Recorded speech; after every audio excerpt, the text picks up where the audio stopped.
I'm joined by Dr. Alveda King, the niece of slain civil rights leader Martin Luther King. She is just a delightful woman, very intelligent, very articulate, author of 8 books, and your latest book is coming out soon. King Rules? King Rules, that new book that talks about growing up in the family. My father, Reverend Alfred Daniel Williams King. Yeah. Reverend Alfred Daniel Williams King, A.D. King, Martin Luther King's younger brother. There were 3, the sister and then the 2 brothers.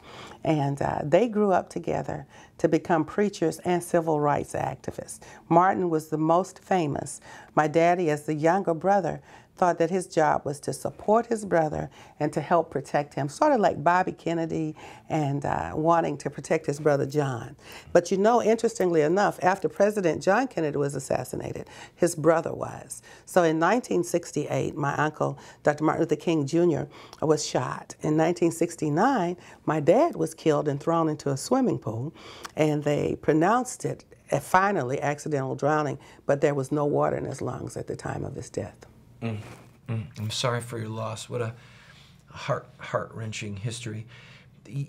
I have been heavily influenced by the writings of your uncle and footage of him, sermons of his, the value of civil disobedience. By the way, have you ever been arrested? I've been arrested for civil rights in the late 1960s for the open housing movement led by my father. He was the founder of the Kentucky Christian Leadership Conference, and we marched for open housing, and I was jailed during that time. Okay.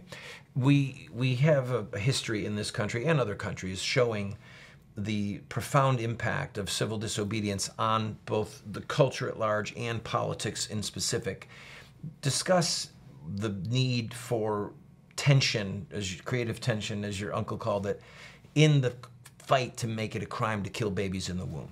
There must be creative tension where a group of people who can agree, who can lay aside personal agendas, who can say, we're all doing this together. It doesn't matter who our leader is, we're united under God, and we're going to resist this evil.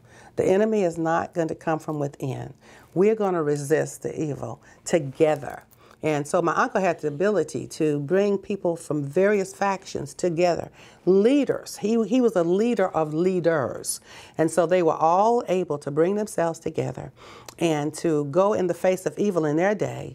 It was guns and dogs and billy clubs and bombs. Martin's house was bombed. My daddy's house was bombed. Daddy's church was bombed.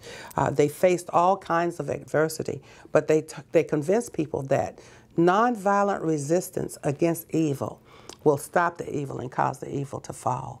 And I actually saw them do that in their lifetime. Now today, the same thing has happened with peaceful, nonviolent resistance to abortion. But it must be nonviolent. That means that in the pro-life community, we can't want abortionists to be killed. We can't blow up abortion clinics and all of that kind of thing. But we can stand in front of the abortion mills. I don't call them clinics because they kill people. Clinics heal people. But we can pray in front of an abortion mill. We can raise up a pregnancy care center. We can elect people who will put into place godly laws that will protect babies and mothers and the wombs. So those are the kinds of things that we can do. We can do those things non-violently. We will go to jail sometimes. We will be trampled. We will be hurt sometimes. But we have the obligation to continue to tell the truth, bring it before the public, and then pray that God will intervene and begin to melt hearts. We have about a minute left. There is a severe disconnect with pro-life sentiment in the African-American community and the way they vote for pro-abortion candidates. How can that be overcome? We are beginning across America in the African-American community to bring so much truth to life that over 56 million babies in the year of 2014 now are dead by legal abortion. And 1/3 of those almost are African-American babies. When we get African-American pastors and leaders to understand and believe that and begin to share it in their communities, when we see pregnancy care centers emerging in urban communities, outnumbering abortion mills in communities, and women and men finding that abortion is not my only option. There's a dark plan to cause me to want to abort my community. As we begin to do that, It is actually following the vote. We have some Democrats who are beginning to accept the pro-life platform, and we have African Americans now who will vote for Republican candidates because of life. And so we're expecting to see more of that. I'm with Dr. Alveda King. Got to take a break. We will enjoy another segment with her. You're a delight to have. Thank you. God bless you.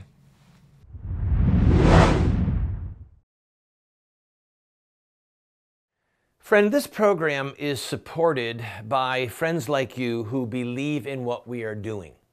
We run a very tight ship.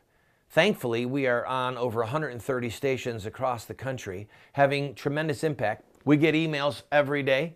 We get letters in the mail, not every day, but almost every day. We hear from people who love what we're doing. What people don't understand is that it's sort of expensive to produce a television show like this. It doesn't require earth-shattering funds, but it does require financial help.